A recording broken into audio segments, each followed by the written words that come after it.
வணக்கம். இது இலங்கையின் முதல் தர செய்தி வழங்குனர் நியூஸ் ஃபர்ஸ்டின் பிரதான செய்தி. உங்களோடு இணைந்திருக்கும் நான் கோஷிகா தயாளன். ரியாஸ் ஹாரிஸ். விரிவான செய்திகளுக்கு செல்ல முன்னர் முதலில் தலைப்புச் செய்திகள். நீதிமன்றம் அரசியல் தலையீடுகளுக்கு அடிபணிந்த காலம் நிறைவடைந்துள்ளதாக ஜனாதிபதி தெரிவிப்பு. ஊழல் தொடர்பான விசாரணைகளை மூடி மறைப்பதற்கு அமைச்சர்களுக்கு லஞ்சம் வழங்க முற்படுவதாக அமைச்சர் ராஜித குற்றச்சாட்டு. பூனாகலை முகாமில் உள்ள பெண்ணொருவர் தன்னைத்தானே தீமூட்டி தற்கொலை செய்ய முயற்சி. 3 அனல் மின் நிலையங்களை மூடுவதற்கு நடவடிக்கை. நீதிமன்றத்தின் சுயாதீனத்தை உயர்ந்த மட்டத்தில் உறுதிப்படுத்துவதற்கு புதிய அரசாங்கம் நடவடிக்கை எடுத்துள்ளதாக ஜனாதிபதி மைத்ரிபால சிறிசேன தெரிவித்துள்ளார். அக்குறில் நடைபெற்ற வைபவம் ஒன்றில் கலந்து கொண்டு உரையாற்றும் போதே ஜனாதிபதி இதனை குறிப்பிட்டுள்ளார். கண்டி உருளைவத்த விகாரைக்கு சென்ற ஜனாதிபதி மைத்ரிபால சிறிசேன அஸ்கிரிய பீடத்தின் புதிய மகாநாயக்கர் கலகம அத்ததசி தேரரிடம் ஆசி பெற்றுக் கொண்டார். நீங்கள் எடுத்த தீர்மானம் மிகவும் முக்கியமானது. கடந்த கால நிலைமைகளை சிந்திக்கும் போது ஒவ்வொரு குடும்பங்களில் அவர்களுக்கு எதிரான எதிரிகள் இருந்தனர். டொனமூர் முறையில் இருந்து வழிவந்த முறை எனக்கு தெரியும். உங்களது ஆட்சியின் போது வளமான நாடாக எமது நாடு மாற வேண்டும் என பிரார்த்தனை செய்கின்றோம்.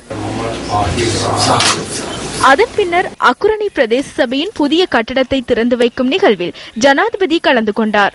மக்களின் சுதந்திரத்தையும் ஜனநாயக உரிமைகளை உறுதிப்படுத்தும் வகையிலும் தெளிவான ஒரு திட்டத்தை அரசாங்கம் முன்னெடுத்துள்ளதாக ஜனாதிபதி மைத்ரிபால சிறிசேன இங்கு தெரிவித்தார்.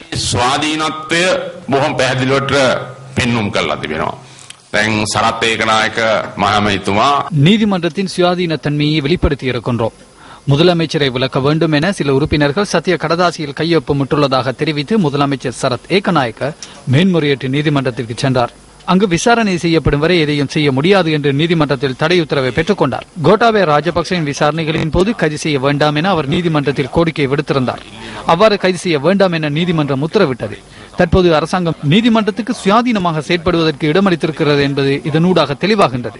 உயர்நீதிமன்ற நீதிபதிகளின் தொழில்சார் பிரச்சினைகள் குறித்து நீதிபதிகள் கடந்த வாரம் என்னை சந்தித்தார்கள். அன்றைய தினமே மாவட்ட நீதிபதிகளும் என்னை சந்தித்தார்கள். அவர்கள் என்னை சந்திக்க வேண்டும் என்று கோரிக்கை விடுத்திருந்தார்கள். கடந்த சில மாதங்களாக எந்த ஒரு அழுத்தமும் இன்றி சுதந்திரமாக எமது கடமைகளை நிறைவேற்றுவதோடு தீர்ப்புகளை வழங்க முடிந்துள்ளமை மகிழ்ச்சியாக இருப்பதாக இரு தரப்பினரும் என்னிடம் கூறினார்கள்.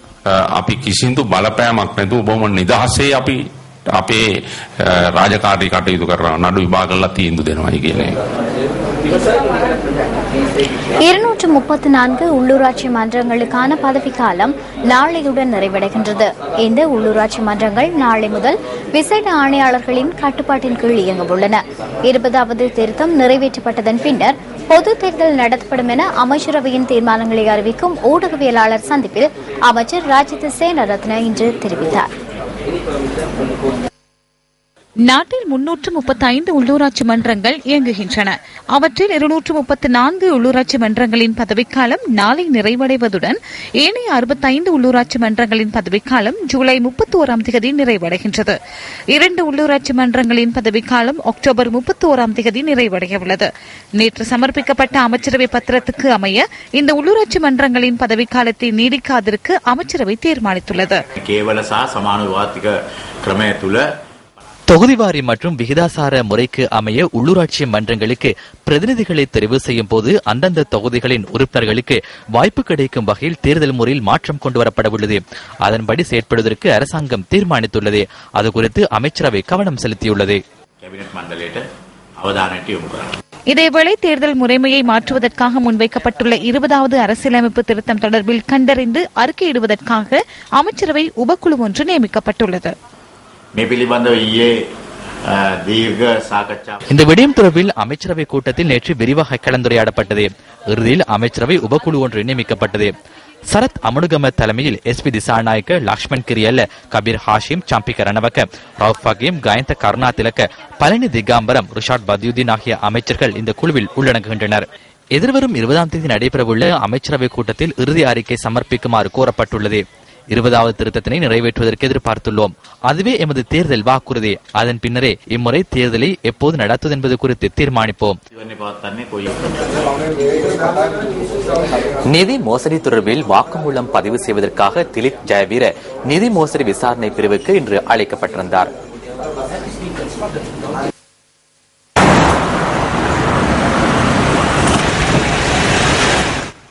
பங்கு சந்தையில் இடம்பெற்ற நிதி மோசடி ஒன்று தொடர்பில் வாக்குமூலம் பதிவு செய்வதற்காக வர்த்தகரான திலித் ஜெயவீர என்று அழைக்கப்பட்டதாக போலீஸ் ஊடக பேச்சாளரும் உதவி போலீஸ் அத்தியட்சகருமான ருவான் குணசேகர தெரிவித்தார்.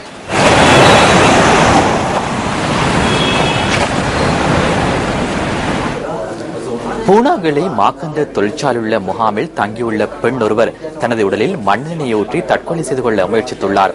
இடர் முகாமைத்துவ அமைச்சர் HM ஃபவுசி மற்றும் பிரதி அமைச்சர் லக்ஷ்மண் செனவிரத்ன ஆகியோரின் விஜயத்தினை தொடர்ந்தே இந்த பெண் தற்கொலைக்கு முயற்சித்துள்ளதாக எமது பிராந்திய செய்தியாளர் குறிப்பிட்டார். ஜனாதிபதி மைத்ரிபால சிறிசேனவின் அறிவுறுத்தலுக்கு அமைய பாதிக்கப்பட்ட மக்களின் பிரச்சினைகள் குறித்து அறிந்து கொள்வதற்காக அமைச்சர் HM ஃபவுசி மற்றும் பிரதி அமைச்சர் லக்ஷ்மண் செனவிரத்ன ஆகியோர் இன்று கொஸ்லந்தை மீரியப்பத்த பகுதிக்கு விஜயம் செய்தனர். மண்சரிவு ஏற்பட்ட பகுதியை பார்வையிட்ட ஜனாதிபதி மேற்பார்வை குழு பூனாகலை மக்கள் திணிய பகுதியில் வீடுகளை இழந்தவர்களுக்காக நிர்மாணிக்கப்படும் வீடுகளின் நிர்மாண பணிகள் குறித்தும் ஆராய்ந்தனர்.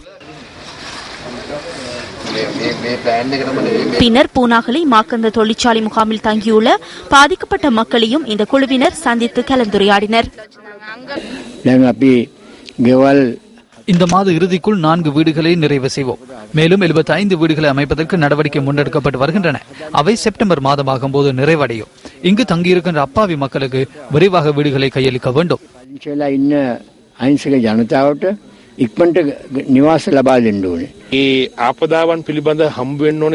அனர்த்தங்கள் தொடர்பில் நடவடிக்கைகளை முன்னெடுக்க வேண்டிய சபை கடந்த ஒரு வருடமாக கலந்துரையாடல்களை மேற்கொள்ளவில்லை. 2013 ஆண்டு ஜனவரி மாதம் கலந்துரையாடல்களை மேற்கொண்ட பின்னர் கடந்த வாரம் அவர்கள் கூடியுள்ளனர். இவ்வாறு இந்த சபை கூடி பலனில்லை.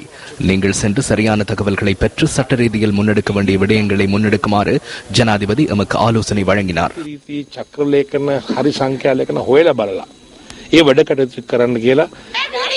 இவர்களின் விஜயத்தினை தொடர்ந்து முகாமில் இருந்த பெண் ஒருவர் தனது உடலில் மண்ணெண்ணெயை ஊற்றி தற்கொலைக்கு முயற்சி செய்துள்ளார்.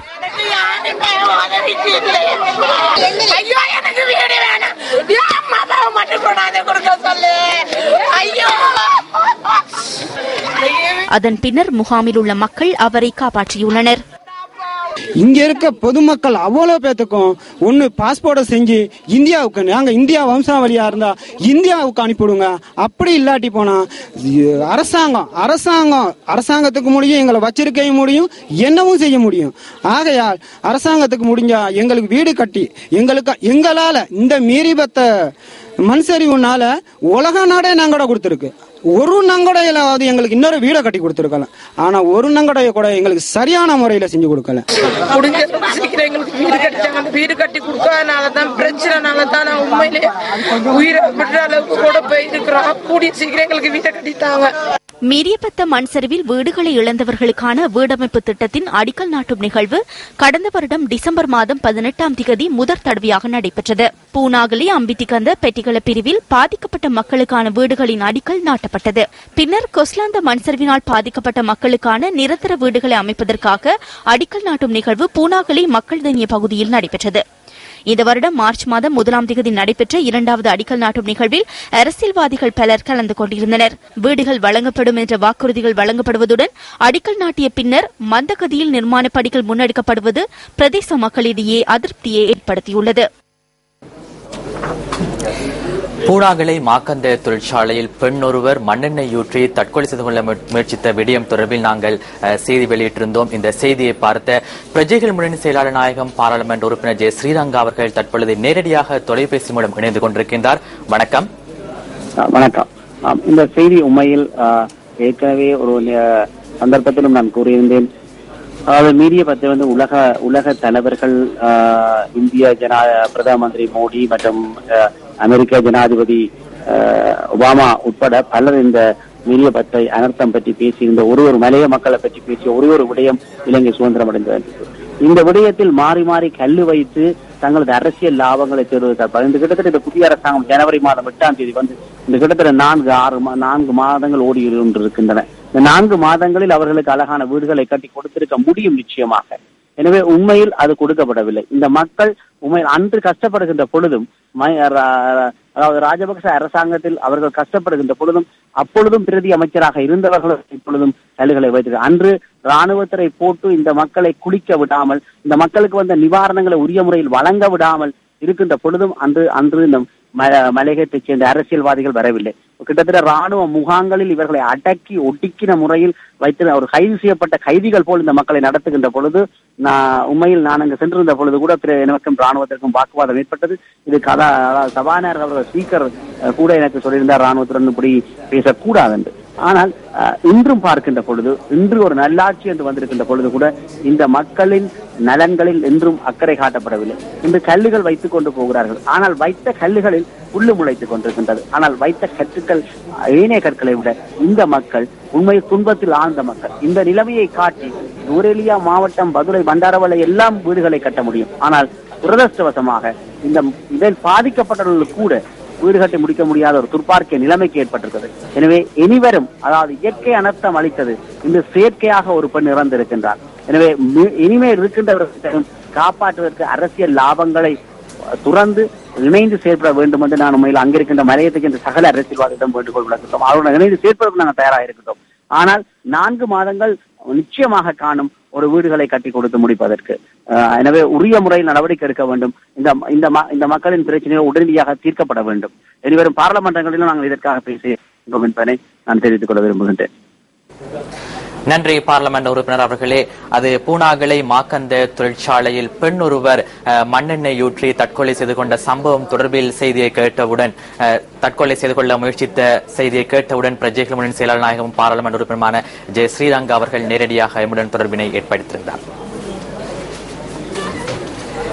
வில்பத்து விவகாரத்தில் அரசியல்வாதிகளின் அதிகார துஷ்பிரயோகம் இடம்பெற்றிருந்தால் அது குறித்து நடவடிக்கை எடுக்க வேண்டும் என நல்லாட்சிக்கான தேசிய முன்னணி தெரிவிக்கின்றது. கொழும்பில் இடம்பெற்ற ஊடக சந்திப்பில் அந்த அமைப்பு இதனை குறிப்பிட்டது. இதில் அரசியல்வாதிகள் எவருடைய அதிகார துஷ்பிரயோகங்களோ அல்லது முறைகேடுகளோ நடந்திருக்கிறது என்ற குற்றச்சாட்டுகள் இருந்தால் அந்த விடயத்தை நாங்கள் தனியாக வேறாக நோக்க வேண்டும், அதனை ஆராய வேண்டும், அதற்கு நடவடிக்கைகள் எடுக்க வேண்டும். இது மக்களுடைய இயற்கையான, மக்களுக்கு உரித்துடைய மீள்குடியேறும் உரிமையை பாதிக்கின்ற ஒரு விஷயமாக இந்த அரசியல்வாதிகள் தொடர்பான குற்றச்சாட்டுகள் அமைந்துவிடக் கூடாது என்பதும் எங்களுடைய ஒரு கோரிக்கையாகும். தலவாக்கலை லீந்துளை வைத்தியசாலைக்கு முன்பாக பிரதேச மக்கள் கவனஈர்ப்பு போராட்டம் ஒன்றை முன்னெடுத்திருந்தனர். வைத்தியசாலையில் சிகிச்சைகள் உரிய முறையில் இடம்பெறுவதில்லை என தெரிவித்து பிரதேச மக்கள் எதிர்ப்பு நடவடிக்கையில் ஈடுபட்டதாக எமது பிராந்திய செய்தியாளர் தெரிவித்தார். மாதாந்த சிகிச்சைகளுக்காக நீண்ட நேரம் காத்திருந்த போதிலும் வைத்தியர்கள் எவரும் வைத்தியசாலைக்கு சமூகம் அளிக்கவில்லை என அவர்கள் குறிப்பிட்டனர். 2வது மாசம் எங்களை பாமஸ்ல போயிட்டு மருந்து எடுக்க சொன்னாங்க. நாங்க 500 ரூபாய் கட்டி மருந்து எடுத்தோங்க. 3வது மாசம் வந்தோம். 3வது மாசம் ஸ்ட்ரைக்குங்க. 4வது மாசம் வந்தோம். 4வது மாசம் 10 மணி ஆச்சுன்னு சொல்லி எங்களுக்கு மருந்து கொடுக்கல, ஒன்றும் கொடுக்கல, வீட்டுக்கு போக சொல்லியாச்சு. காலையில் 5 மணிக்கு வந்து இன்னும் இதுவரைக்கும் எங்களுக்கு கார்டெல்லாம் கொடுத்து டாக்டர் வீட்டில் இருக்கிறதுன்னு சொல்லி இங்கே நிப்பாட்டி இந்த வாராருன்னு சொல்லி இவ்வளவு நேரம் பார்க்க வச்சு எங்களுக்கு கடைசியில் டாக்டரும் இல்லை, ஒன்றும் இல்லை. எங்களுக்கு பெரிய கஷ்டத்தில் நாங்கள் இந்த இடத்துல போராட்டத்தில் நின்றுகிட்டு இருக்கோம். தலவாக்கலை டயகப பிரதான வீதியை இடைமறித்து 200க்கும் மேற்பட்டவர்கள் சுமார் 1 மணித்தியாலம் ஆர்ப்பாட்டத்தினை முன்னெடுத்திருந்தனர். பின்னர் லீந்துளை போலீசாரின் தலையீட்டினால் ஆர்ப்பாட்டக்காரர்கள் அங்கிருந்து கலைந்து சென்றனர். யாழ்ப்பாணம் புங்குடுதீவு ஆலடி சந்தி பகுதியில் பாடசாலை மாணவியொருவர் சடலமாக மீட்கப்பட்டுள்ளார். புங்குடுதீவு 9ஆம் வட்டாரத்தைச் சேர்ந்த குறித்த மாணவி நேற்றைய தினம் பாடசாலைக்கு சென்ற நிலையில் வீடு திரும்பவில்லை என பெற்றோர்கள் ஊர்காவல்துறை போலீசில் முறைப்பாடு செய்தனர். பெற்றோர்கள் மற்றும் உறவினர்கள் மாணவியை தேடிய போது கை கால்கள் கட்டப்பட்ட நிலையில் அவர் சடலமாக மீட்கப்பட்டுள்ளார். காணாமல் போன மாணவி சடலமாக மீட்கப்பட்ட நிலையில் குறித்த சம்பவத்தை கண்டித்து பிரதேச மக்கள் இன்று ஆர்ப்பாட்டத்தில் ஈடுபட்டனர். எந்த பாதனை செய்தது எங்களுக்கு தெரியாது. இதனால் எங்களுக்கு பண்டிகை பயமா இருக்கு. கட்டாயமா அவட மரணத்துக்கு ஒரு முடிவு எடுக்கணும். இப்படி எங்களோட ஊர்ல நிறைய பிரச்சனை நடக்குது. அந்த பிரச்சனை இன்னும் முடியல. குறித்த மாணவி பாலியல் வல்லுறவுக்கு உட்படுத்தி படுகொலை செய்யப்பட்டிருக்கலாம் என்றும் ஆர்ப்பாட்டத்தில் ஈடுபட்டவர்கள் தெரிவிக்கின்றனர். உயர்தர மாணவியான வித்யாக்கா அவர்களுக்கு இந்த நிலைமை. ஆகவே எங்கள் எல்லா பெண்களுக்கும் ஒரு உரிமை வேண்டும். இந்த பெண்களுக்கு பாதுகாப்பு இல்லை என்றால் இங்க இருக்கிற சிறுவர்கள் என்ன நிலைமை ஆவது? ஆகவே நீங்கள் எங்களுக்கு அந்த கொலையாளியை கண்டுபிடித்து தர வேண்டும். இந்த கொலைக்கு ஒரு நியாயத்தை தர வேண்டும். இந்த ஆர்ப்பாட்டத்தில் பாடசாலை மாணவர்கள், பொதுமக்கள் என பலரும் கலந்து கொண்டு மாணவியின் கொலைக்கு எதிர்ப்பு வெளியிட்டனர். இந்த விடயம் தொடர்பில் விசாரணைகளை ஆரம்பித்துள்ளதாக போலீஸ் ஊடக பேச்சாளர் நியூஸ் ஃபர்ஸ்டுக்கு தெரிவித்தார். லஞ்ச ஊழல் தொடர்பு முன்னெடுக்கப்படும் விசாரணைகளை முடக்குவதற்கு அமைச்சர்களுக்கு லஞ்சம் வழங்க முயற்சிக்கப்படுகின்றமை குறித்து அமைச்சர் ராஜித் சேனாரத்ன இன்றைய அமைச்சரவை தீர்மானங்களை அறிவிக்கும் ஊடகவியலாளர் சந்திப்பில் கருத்து தெரிவித்தார். வெலே சுதா மாத்திரம் கைது செய்யப்பட்டுள்ளார். உண்மையான சுதாக்கள் வெளியில் உள்ளனர். அதுவே எனக்கும் வருத்தம் அளிக்கும் விடயம். நல்லாட்சியின் ஒரு பகுதி முன்னெடுக்கப்படவில்லை என்ற வருத்தம் எனக்குள்ளது. இன்று காலையும் ஜனாதிபதியுடன் இந்த விடயம் தொடர்பில் கலந்துரையாடினேன். எவரும் இது தொடர்பில் கதைப்பதில்லை. போதைப் பொருளுக்கு எதிராக கருத்து வெளியிட்டதால் என்னை தாக்குகின்றனர். அவர்களில் தங்கியுள்ள சில ஊடகங்கள் அவ்வாறு செயற்படுகின்றன. அவர்களிடம் கோடிக்கணக்கான பணம் உள்ளது. அவர்கள் ஊடகங்களை கட்டுப்பாட்டிற்குள் வைத்துக் கொள்ள முயற்சிக்கின்றார்கள் என்பதனை நினைவில் வைத்துக் கொள்ளுங்கள். சில ஊடக நிறுவனங்கள் கசினோ வர்த்தகர்கள், பங்கு சந்தை முகவர்கள் மற்றும் போதைப்பொருள் வர்த்தகர்களுடன் இணைந்து செயற்படுகின்றன. பாதாள கோஷ்டிகளுடனும் செயற்படுகின்றன. அவன்கார்ட் விடயத்தை தெரிந்து கொள்வது எவ்வளவு கடினமாக உள்ளது. அமைச்சர்களை பிடிப்பது இலகுவான விடயம். எவ்வளவு பணம் கைமாறுகின்றது என நீங்கள் கருதுகின்றீர்கள்? எனக்கு மாதாந்தம் எவ்வளவு பணம் வழங்குவதாக தெரிவித்தார்கள் என்பது உங்களுக்கு தெரியுமா? அவர் இல்லை என மறுப்பாராக இருந்தால் என்னிடம் ஒளிப்பதிவு உள்ளது. எனக்கு வழங்கப்பட்ட பணத்தை நான் மீள கொடுத்ததும் அவர் அதனை பதிவு செய்துள்ளார். 2 வாரங்கள் நான் மௌனித்து இருப்பதற்காக வழங்கப்பட்டது. மறுதினமே இன்னும் சத்தமாக நான் கதைத்தேன். அவர்கள் மற்றொரு அமைச்சருடன் கதைத்தனர். அவருக்கு 300 மில்லியன் வழங்கவிருந்தனர். சட்டத்தரணிகள் எவ்வாறு செயற்பட்டார்கள் என்பது உங்களுக்கு நன்றாக தெரியும். 25 மில்லியன் பணக்கட்டுகளை பார்த்ததும் எவ்வாறு செயற்பட்டனர். அவரது மாதாந்த வருமானம் 450 மில்லியன். அவரால் செய்ய முடியாத விடயம் என்ன உள்ளது? அரசியல் தேவைகளை நிறைவேற்றிக் கொள்வதற்காக தனியான பிரிவொன்றை உருவாக்கி போலீசார் செயற்படுகின்றமை தவறான விடயம் என ஐக்கிய மக்கள் சுதந்திர கூட்டமைப்பு தெரிவிக்கின்றது. தனித்தனியாக நடைபெற்ற கூட்டமைப்பின் 2 ஊடக சந்திப்புகளில் இந்த விடயம் குறிப்பிடப்பட்டது. அண்மையில் விடுக்கப்பட்ட அமைச்சரவை பத்திரம் ஒன்றின் மூலம் பாரிய அளவிலான நிதி மோசடிகள் தொடர்பில் விசாரணை செய்ய போலீஸ் நிதி மோசடி விசாரணை பிரிவு ஸ்தாபிக்கப்பட்டது. ஊழலுக்கு எதிராக செயற்படுவதற்கு நியமிக்கப்பட்ட அமைச்சரவை உபக்குழு மற்றும் செயலாளர் அலுவலகம் என்பன இணைக்கப்பட்டு இந்த பிரிவு செயற்படுகிறது. எனினும் அந்த பிரிவு அரசியல் தேவைகளுக்கு ஏற்ப செயற்படும் பின்புலத்தில் அமைக்கப்பட்டுள்ளதாக எதிர்க்கட்சி குற்றம் சுமத்துகிறது. நாம் ஆரம்பத்திலிருந்து இதனை கூறினோம். விசேட நிதி மோசடி விசாரணை பிரிவு என்பது அரசியல் செயற்பாடு அல்ல. நாம் விசாரணைகளுக்கு ஒருபோதும் எதிர்ப்பு தெரிவிப்பதில்லை. எனவே இந்த பிரிவு சட்டத்திற்கு முரணானது என்றே நாம் கூறுகின்றோம். අපේ ආණ්ඩුක්‍රම ව්‍යවස්ථාවට අපේ අපරාධ නඩු විධාන සංග්‍රහයට විරුද්ධයි පටයන්නේ. මූල්‍ය අපරාධ කොට්ටාසයේ කටයුතු සම්බන්ධයෙන් අපි දිගින් දිගටම රටේ ප්‍රශ්න කරා මේක මේ දඩයම්. இது ஒரு வேட்டையாடும் பிரிவு என நாம் ஆரம்பத்தில் இருந்து கூறினோம். போலீஸ் மா அதிபரிடம் முன்வைக்கப்படாவிட்டாலும் நேரடியாக இந்த அமைச்சரவை உபகுழுவின் ஊடாக அதற்கு பொறுப்பாக உள்ள பிரதி போலீஸ் மா அதிபருக்கு அது தொடர்பில் உத்தரவிட முடியும். போலீஸ் ஆணைக்குழுவை அமைப்பதாக கூறிய இவர்கள் தற்போது என்ன செய்துள்ளனர்? போலீஸ் மா அதிபர் அல்ல, பிரதமரால் போலீசாருக்கு உத்தரவிட முடியும். அதனை போலீஸ் மா அதிபரிடம் கேட்க வேண்டிய அவசியம் இல்லை.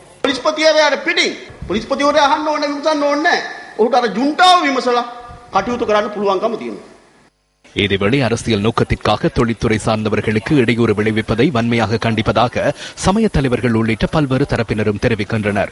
பெட்ரோலிய வள ஆராய்ச்சி உள்ளிட்ட பல துறைகளில் அனுபவம் பெற்ற புத்திஜீவியான கலாநிதி சாலிய விக்ரமசூரிய போலீஸ் நிதி மோசடி விசாரணை பிரிவினால் கைது செய்யப்பட்ட விடயத்தை அடிப்படையாக வைத்து இவர்கள் இவ்வாறு கருத்து வெளியிட்டனர்.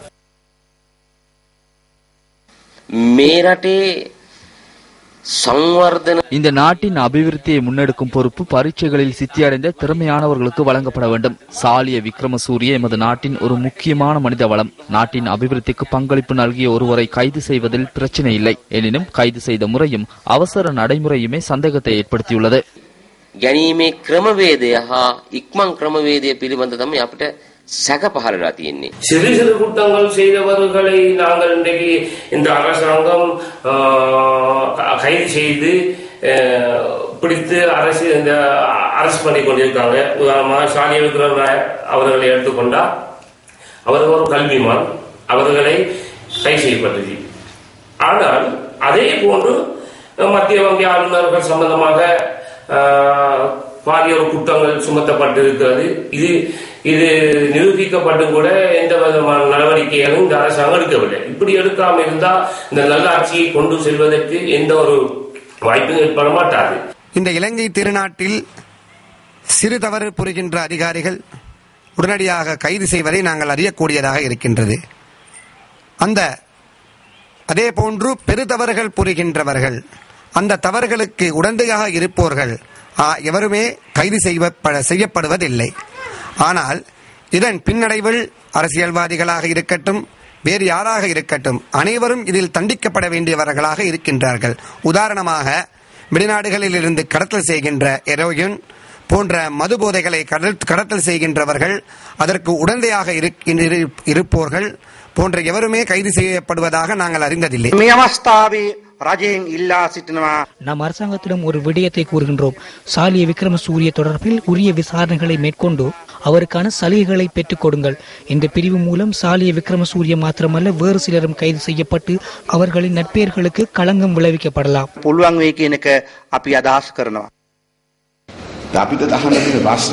மத்திய வங்கியின் ஆளுநராக நியமிக்கப்பட்ட அர்ஜுன் மகேந்திரன் அரசாங்கத்தின் 100 நாள் திட்டத்திற்குள் 4000 கோடி ரூபாவுக்கும் அதிக நட்டத்தை ஏற்படுத்தினார்.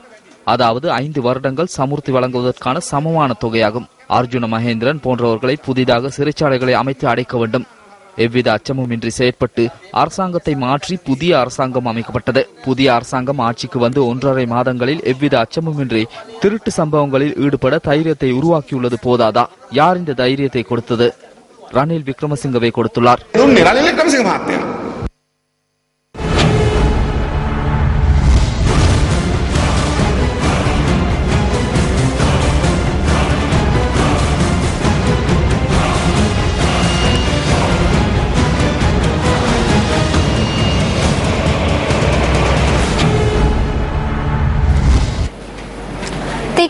பலியத்த கடபல பகுதியில் சூழலுக்கு பாதிப்பை ஏற்படுத்தும் வகையில் கடற்கரை அண்மைத்து நிர்மாணம் ஒன்று இடம்பெறுவதாக திக்வெல்ல பிரதேச சபை கூட்டத்தில் நேற்று கவனம் செலுத்தப்பட்டது. அந்த நிர்மாணம் தற்போதும் முன்னெடுக்கப்படுகின்றது. இது தொடர்பான மேலதிக தகவல்களை எமது 10:45 டுநைட் பிரதான செய்திகளில் எதிர்பாருங்கள். உருக்கு கூட்டுத்தாபனம் மற்றும் துபாயில் உள்ள மெரியன் ஹோட்டல் ஆகியன அவற்றின் உரிமையாளர்களுக்கே சொந்தமானவை எனவும் தமக்கு சொந்தமானவை அல்லவெனவும் முன்னாள் ஜனாதிபதி மஹிந்த ராஜபக்ச தெரிவிக்கின்றார். அண்மையில் ஸ்தாபிக்கப்பட்ட போலீஸ் நிதி மோசடி விசாரணை பிரிவு தொடர்பில் கடுவல நீதவான் நீதிமன்றத்தில் பி அறிக்கை சமர்ப்பித்துள்ளதாக முன்னாள் ஜனாதிபதி வெளியிட்டுள்ள அறிக்கையில் குறிப்பிடப்பட்டுள்ளது.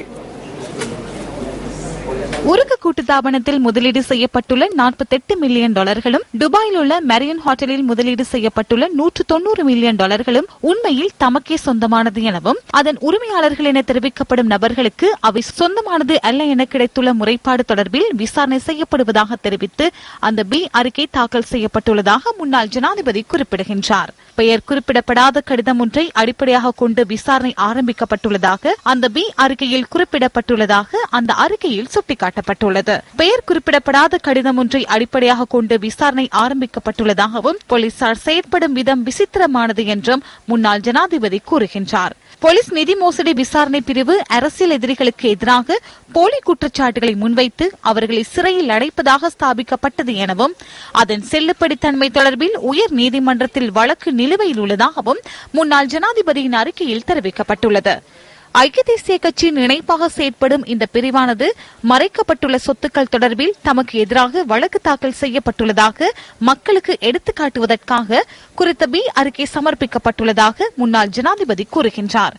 இது தமக்கு எதிராக போலியான பிரசாரங்களை முன்னெடுப்பதற்காக பயன்படுத்தப்படும் சூட்சமமான நடவடிக்கை எனவும் முன்னாள் ஜனாதிபதி மஹிந்த ராஜபக்சவின் அறிக்கையில் மேலும் தெரிவிக்கப்பட்டுள்ளது.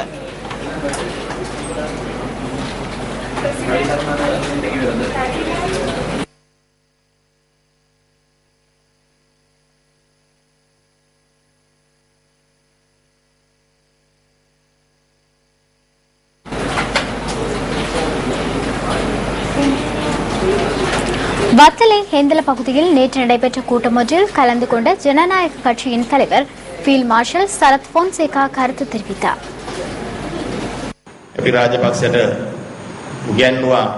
சுய மரியாதையை பாதுகாத்து எவ்வாறு செயற்படுவது என்பதனை நாம் ராஜபக்சவுக்கு கற்பித்துள்ளோம். காதை பிடித்து நன்றாக திருகிவிட்டதை போன்று செய்வதறியாது தவிர்க்கின்றார். வெதமுலிலிருந்து வெளியே வந்து பாராளுமன்றத்தின் பக்கம் மூக்கை நுழைத்துள்ளார். மீண்டும் பாராளுமன்றத்துக்கு பிரவேசிப்பதற்கு தவிக்கின்றார். வெட்கம் என்பதே கிடையாது. இன்று வெட்கமின்றி மைத்ரிபால சிறிசேனவின் கால்களை பற்றி பிடித்து பாராளுமன்றத்துக்கு சென்று பிரதமர் வேட்பாளராக நியமிக்குமாறு கோருகின்றார்.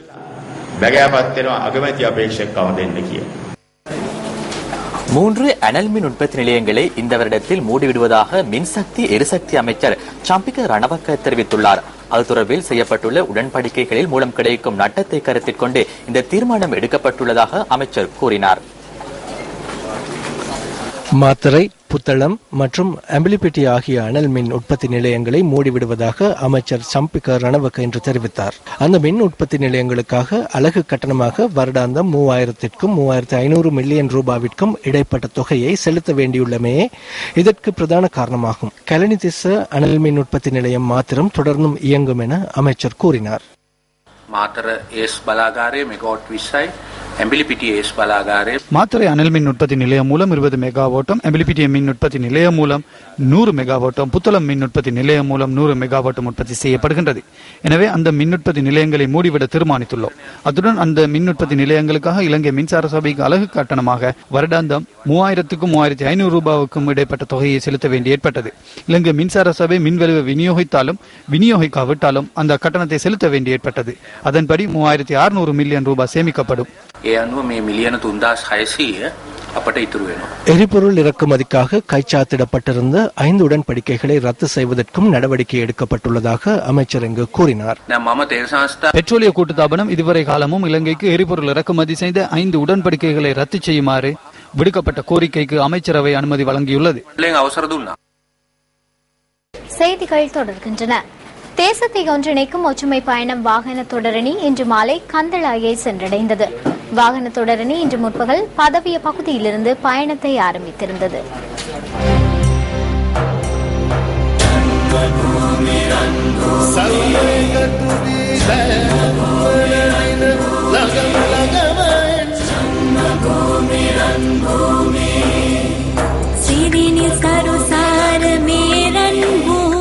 வடமாகாணத்தில் 6 நாட்கள் பயணத்தை முன்னெடுத்த வாகன தொடரணி 7ஆம் நாளான இன்று வடமத்திய மாகாணத்தை வந்தடைந்தது. பதவிய பிரதேச செயலகத்துக்கு முன்பாக இடம்பெற்ற நிகழ்வின் பின்னர் இன்று முற்பகல் பேரணியின் பயணம் ஆரம்பமானது.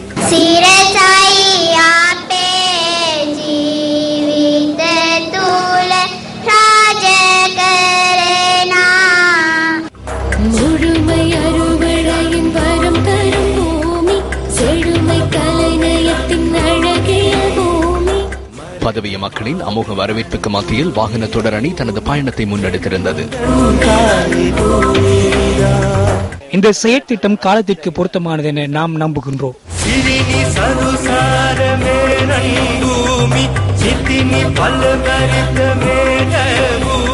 இரு மருங்கிலும் கூடியிருந்த மக்களின் ஆதரவுடன் வாகன தொடரணி ஹொரவு பொத்தானைக்கு பயணித்தது.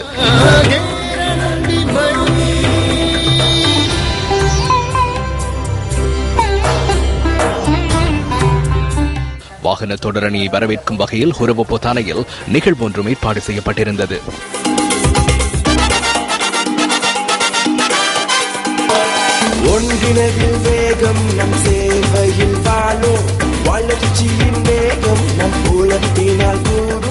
சிங்கள முஸ்லிம் ஒற்றுமை இந்த பிரதேசத்திலும் நிலவியது.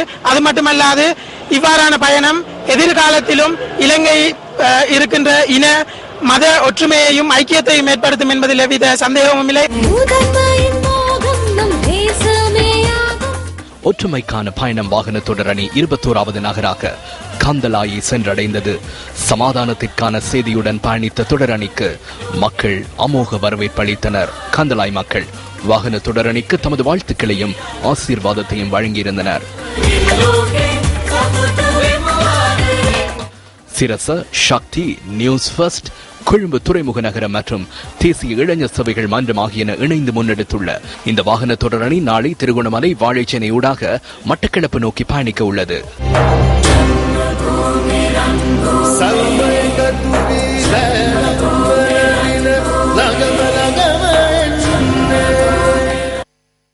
திக்வெல்ல பெலியத்த கடப்பல பகுதியில் சூழலுக்கு பாதிப்பு ஏற்படுத்தும் வகையில் கடற்கரையை அண்மித்து நிர்மாணப் பணிகள் இடம்பெறுவதாக திக்வெல்ல பிரதேச சபை கூட்டத்தில் நேற்று கவனம் செலுத்தப்பட்டது. இந்த நிர்மாணப் பணிகள் தற்பொழுதும் முன்னெடுக்கப்படுகின்றன. திக்வெல்ல பெலியத்த கடப்பல பிரதேசத்தில் ஹோட்டல் ஒன்றை அண்மித்து கடற்கரை தொடர்புபடும் விதத்தில் இந்த கட்டடம் எழுப்பப்படுகின்றது. ஹோட்டல் ஒன்றின் நீச்சல் தடாகத்தை பாதுகாப்பதற்காகவே சபையின் அனுமதியின்றி இந்த நிர்மாணம் முன்னெடுக்கப்படுவதாக திக்வெல்ல பிரதேச சபையின் தலைவரது கருத்து உள்ளது. தனிப்பட்ட காரணங்களுக்காக கடற்கரையில் எந்த ஒரு அபிவிருத்தியையோ அல்லது நிர்மாணத்தையோ மேற்கொள்ள சட்டத்தில் இடமில்லை. இந்த ஹோட்டல் அந்த பிரதேசத்தில் பிரபல அரசியல்வாதி ஒருவரின் உறவினருக்கு சொந்தமானது என்றே நியூஸ் ஃபர்ஸ்ட் இது குறித்து வினவிய போது தெரிய வந்துள்ளது.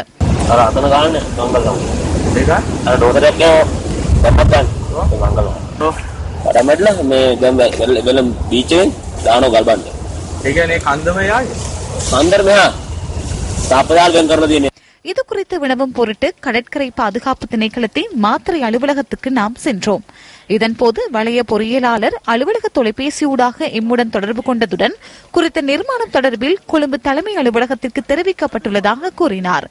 இந்த பதவிக்கு வர முன்னர் அந்த பகுதியில் பிரச்சனையான சூழல் தோன்றியிருந்தாலும் குறித்த நிர்மாணத்துக்கு தற்போது அனுமதி இருப்பதாக கடற்கரை பாதுகாப்பு திணைக்களத்தின் பணிப்பாளர் நாயகம் ஜெனரல் பிரகாஷ் சந்திரகீர்த்தி தெரிவிக்கின்றார். பணிப்பாளர் நாயகத்திடம் வினவியதன் பின்னர் நாம் மீண்டும் வளைய பொறியியலாளருடன் தொடர்பினை ஏற்படுத்திய போது வளையத்துக்கு பொறுப்பான அதிகாரி என்ற வகையில் தாம் அறிந்திருக்காவிட்டாலும் பணிப்பாளர் நாயகம் குறித்த நிர்மாணம் தொடர்பில் அனுமதி அளித்ததாக பின்பு தம்மிடம் கூறியதாக வளைய பொறியியலாளர் எம்மிடம் தெரிவித்தார்.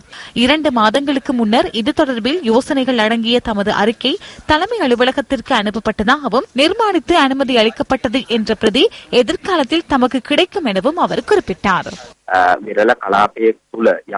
கடற்கரை வலயத்தில் ஏதேனும் அபிவிருத்தி முன்னெடுக்கப்பட்டால் அது குறித்து விசாரணை, அழுத்தங்கள், ஒத்துழைப்பு ஆகிய செயற்பாடுகளுக்கு கீழ்ப்பட்டு கடற்கரை பாதுகாப்பு திணைக்களத்தின் முழுமையான ஆவணங்களுடன் இயற்கை வள அனுமதி இருக்க வேண்டும். எந்தவொரு விதத்திலும் அபிவிருத்தி நடவடிக்கை காரணமாக அதனை அண்மித்துள்ள பிரதேசங்களுக்கு பாரிய அழுத்தம் விடுக்கப்படலாம். இயற்கை அழுத்தங்கள் பெரும்பாலாக கடற்கரை பாதிப்பு, அதே போன்று சில இடங்கள் தேவையற்ற விதத்தில் நிரப்பப்படுவதற்கான வாய்ப்பு உருவாகலாம். கடற்கரை பகுதிக்கு விடுக்கப்படக்கூடிய அழுத்தம், அதே போன்று கடல் வளங்களுக்கு விடுக்கப்படும் அழுத்தங்கள் என்பன முக்கிய காரணங்களாகும். அந்த நிலைமையை மீறி செயற்படுவதானது அந்த வளங்களை மீறி அனுமதி அளிப்பது என்பது மிகவும் பாதகமான செயற்பாடாகும். கிளிநொச்சி கண்டாவளை பிரதேச செயலாளர் பிரிவிற்குட்பட்ட நாதன் திட்ட மக்களுக்கான காணி உறுதிகளை வழங்குவதற்கான முதற்கட்ட நடவடிக்கை இன்று முன்னெடுக்கப்பட்டது. நாதன் திட்ட மக்கள் சுமார் 20 வருடங்களாக இந்த காணியில் தற்காலிக கூடாரங்களில் வாழ்ந்து வந்த நிலையில் அவர்களுக்கான காணி உறுதி பத்திரங்களை வழங்குவதற்கான பதிவுகள் இன்று முன்னெடுக்கப்பட்டன. இதன் கீழ் 262 குடும்பங்களுக்கு காணி உறுதி பத்திரங்கள் வழங்கப்பட உள்ளதாக எமது பிராந்திய செய்தியாளர் கூறினார். முள்ளுடியேற்றம் எங்களை தற்காலிக வீடு இப்போ 4 வருஷம் ஆயிட்டுது. 4 வருஷத்துக்கு பிற்பாடு எங்களை தற்காலிக வீடு காற்றோட போற கட்டத்தில் இப்போ இந்த நேரத்தில் எங்களை பொமிட்டுக்கு ஒழுங்குபடுத்தி இருக்கிறாங்க. அது மட்டும் இல்லை, வீடு திட்டம் தாரன்னு சொன்னபடியா எங்களோட கஷ்டங்கள் நீங்கி கொண்டதை நாங்கள் எதிர்பார்க்கிறோம். 95ஆம் ஆண்டுலேருந்து முயற்சி செய்து கொண்டே இருக்கிறோம். இந்த வருஷம் தான் எங்களுக்கு கொஞ்சம் முடிவு காலம் வந்திருக்கு. இன்னும் இது எங்களை கையில் வந்து கிடைக்கும்ன்றதான் எங்களுக்கு சந்தோஷம். எங்களுக்கு ஒரு காணிக்குரிய உறுதி இப்பொழுது சாரன்னு சொல்லி நாங்கள் வந்து நிற்கிறோம். இது கிடைக்க வேணும். இதில் அரைவாசி பேருக்கு மேலே இன்னும் காணி உறுதி கிடைக்காம இருக்கு. அவைக்கு பேர் வர இல்லை. அவையும் திருப்பி எல்லாருக்கும் ஒரே அடியாக கிடைக்கும் என்று சொல்லினோம். எல்லாருக்கும் கிடைக்க வேணும் என்று சொல்லி அதை பெற்று தரும்படியும் உங்களையும் கேட்டுக்கொள்கிறோம். காணி உறுதி பத்திரங்கள் வழங்கப்பட்டதன் பின்னர் இந்த மக்களுக்கான வீட்டு திட்டம் உள்ளிட்ட உதவிகளை வழங்குவதற்கான நடவடிக்கைகள் எடுக்கப்படும் என கண்டாவளை பிரதேச செயலாளர் தெரிவித்தார். நாதன் குடியிருப்பு பகுதியிலே வாழுகின்ற சுமார் 262 குடும்பங்களுக்கு இன்றைய காணி கச்சேரி மூலம் காணி வழங்குவதற்கு நடவடிக்கை எடுக்கப்படுகிறது. இன்றைக்கு வழங்கப்படுகின்ற காணிகள் குடியிருப்பு காணிகள். அவர்கள் வாழுகின்ற அந்த இடத்திலே அவர்களுக்கு 1/2 ஏக்கர் அளவிலான காணி இன்றைக்கு வழங்குவதற்காக காணி கச்சேரி நடைபெறுகிறது. 262 பேரிலே தகுதியானவர்களுக்கு காணிகள் வழங்குவதற்கு நடவடிக்கை எடுக்கப்படும். காணி ஆணையாளர் நாயகத்தினுடைய பரிசீலனைக்கு அமைய இவற்றை நாங்கள் சரிபார்த்த பொழுது இந்த 262 குடும்பங்களும் வாழுகின்ற பகுதி மத்திய வகுப்பு திட்டத்தினருக்கு பகிர்ந்து வழங்குவதற்கு நடவடிக்கை எடுக்கப்பட்டிருக்கிறதே தவிர, ஆனால் அவர்களுக்கு இந்த காணிகள் பகிர்ந்து வழங்கியமைக்கான எந்தவித ஆதாரங்களும் நமக்கு கிடைக்கவில்லை. இவற்றை நாங்கள் அரச காணிகளாக கருதி காணி ஆணையாளர் நாயகத்தினுடைய அனுமதிக்கு ஏற்ப இன்றைய தினம் காணி கச்சேரி மூலம் இவர்களுக்கு பிரித்து வழங்குவதற்கான இந்த நடவடிக்கைகளை நாங்கள் இன்றைக்கு ஆரம்பித்திருக்கிறோம். அவை விரைவில் இவர்களுக்கான காணி ஆவணங்கள் வழங்கப்படும் என்பதை நான் தெரிவித்துக் கொள்கிறேன். நாட்டின் பொருளாதாரத்துக்காய் உழைக்கும் மக்கள் பாதுகாப்பான வீடற்ற நிலையில் வாழ்வது கவலைக்குரிய விடயமாகும். மலையக மக்களின் விடுவுக்கு பாதுகாப்பான நிலமும் வீடும் அவசியமாகும். தொடர்ந்தும் அபாயகரமான வசிப்பிடங்களில் வாழ்ந்து வருவதாக மாத்தளை ரத்தோட்டை நிக்கோலோயா தோட்ட மக்கள் தெரிவிக்கின்றனர். மாத்தளை மாவட்டம் ரத்தோட்டி பிரதேச சபைக்குட்பட்டது நிக்கலோயா தோட்டம். இந்த தோட்டத்தில் 2012 ஆண்டு டிசம்பர் மாதம் ஏற்பட்ட மண் சரிவில் 6 தோட்ட தொழிலாளர்களின் இருப்பிடங்கள் காவு கொள்ளப்பட்டன. மண் சரிவு அபாயம் மிக்க பிரதேசத்தில் உடைந்து விழக்கூடிய சேதமடைந்த வீடுகளிலேயே நிக்கலோயா தோட்ட மக்கள் வாழ்கின்றனர். எங்களுக்கு 7 பேஜஸ் காணி எல்லா பக்கத்தும் கொடுக்குற மாதிரி எங்களுக்கு தோட்ட தொழிலாளர்களுக்கும் தனியா வீடு எங்களுக்கு வேணும். எங்களுக்கு இப்ப இருக்க கூட வீடுல ரொம்ப பயத்துல தான் நாங்களும் வாழ்ந்துகிட்டு இருக்கோம். பிள்ளைகளுக்கு ஸ்கூல் போறதுக்கா வரதுக்கா ஒரு வசதியுமே இல்ல. கடந்த பல வருடங்களாக சேதமடைந்த லயனாரிகளில் வாழும் தமது துயர வாழ்வை முடிவுக்கு கொண்டு வர வேண்டும் என்றும் இந்த மக்கள் அங்கலாய்கின்றனர். மலையக மக்களுக்காக ஆரம்பிக்கப்பட்ட வீட்டு திட்டத்தில் தம்மையும் உள்வாங்க வேண்டும் என்பதுவே தமது எதிர்பார்ப்பு என்று நிக்கோலோயா தோட்ட மக்கள் கூறுகின்றனர். இந்த நேத்து முந்தா நேத்து பெய்யுற மழையில விடிய விடிய பெய்யுது. அப்ப இந்த நேரமும் அந்த நேரமும் தெரியல. இந்த வக்கல கரண்ட் போயிட்டா இருட்டுல நாங்க வெளியே வரக்கூட பயந்துகிட்டு இருக்கோம். பிள்ளைங்க இன்னும் அழுது புலம்பித்தா இருக்கு. ஸ்கூலுக்கு போகலாம் வர இல்லாம ரொம்ப அவதிப்பட்டுக்கிட்டு இருக்கோம். எங்களுக்கு இன்னும் ஒரு முடிவு எடுக்கல. வீடு வசதிக்கு இன்னும் முடிவு எடுக்கல. இந்த விடயம் தொடர்பில் சம்பந்தப்பட்டவர்கள் கவனம் செலுத்தி விரைந்து நடவடிக்கை எடுக்க வேண்டும் என்று கோரிக்கை விடுக்கின்றனர் மாத்தளை நிக்கோலோயா தோட்ட மக்கள். இலங்கை மெய்வலன் சங்கத்தின் புதிய தலைவராக 400 மீட்டர் ஓட்டத்தில் முன்னாள் ஆசிய சாம்பியனான சுகத் திலகரத்ன தெரிவாகியுள்ளார். இது தொடர்பான விரிவான தகவல்களை எமது அடுத்த பிரதான செய்தியில் எதிர்பாருங்கள். இத்துடன் நியூஸ் ஃபர்ஸ்டின் 8 மணி பிரதான செய்திகள் நிறைவு பெறுகின்றன. வணக்கம். வணக்கம்.